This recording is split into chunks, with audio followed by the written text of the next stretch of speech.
So your party has finally cornered the campaign's big bad. The battle was epic. The foe is vanquished.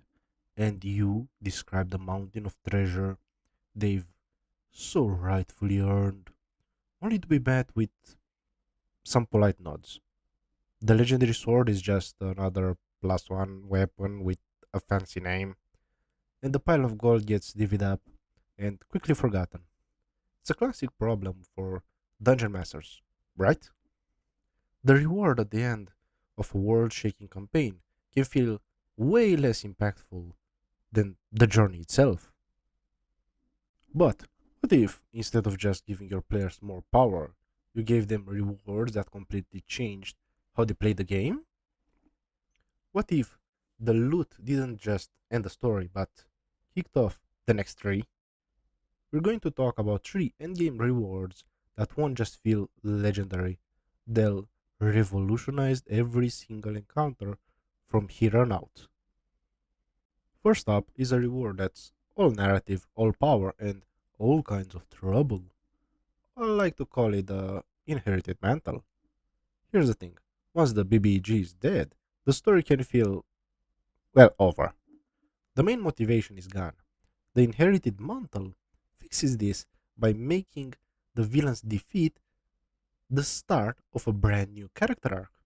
The player who strikes the final blow doesn't just kill the Lich King, they become the new master of the damned.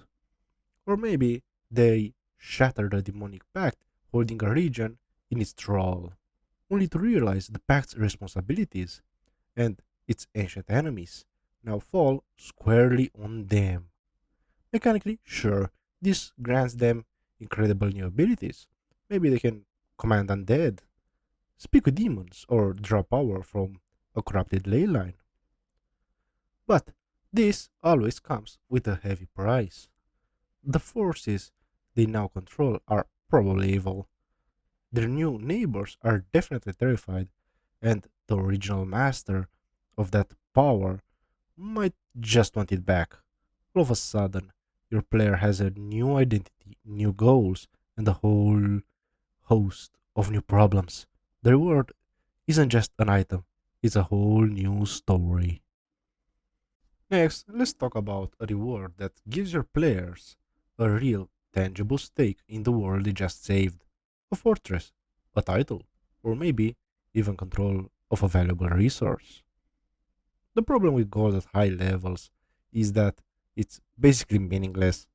Players end up with these vast fortunes and have absolutely nothing to spend it on. A castle, though, a castle is a money sink that creates gameplay. When you hand the party the keys to the defeated villain's fortress, you're not just giving them a building, you're giving them a home base to customize, followers to manage, and a political standing to defend. Just think about it. The fortress needs repairs. You need guards.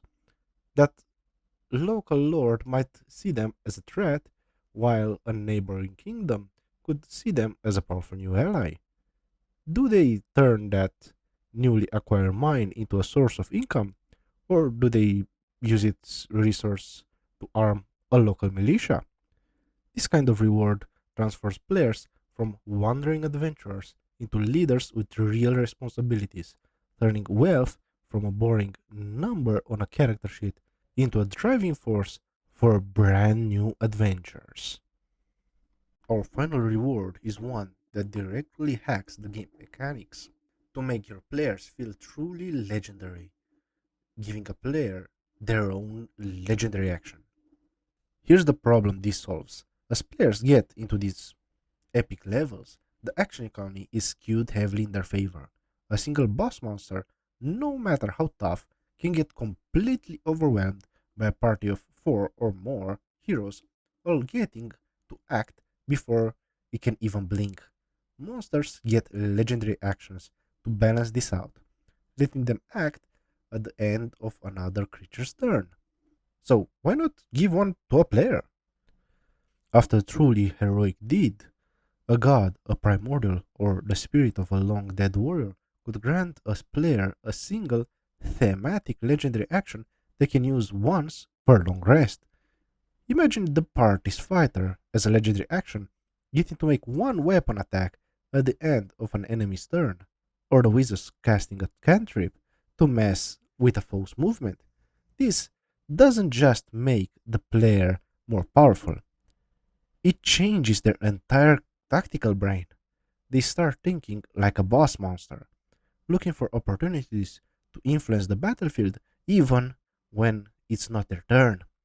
It's a little taste of the DM's power and the reward that makes them feel mechanically like one of the true legends of the world. So, stop giving your players loot that just gets sold or forgotten.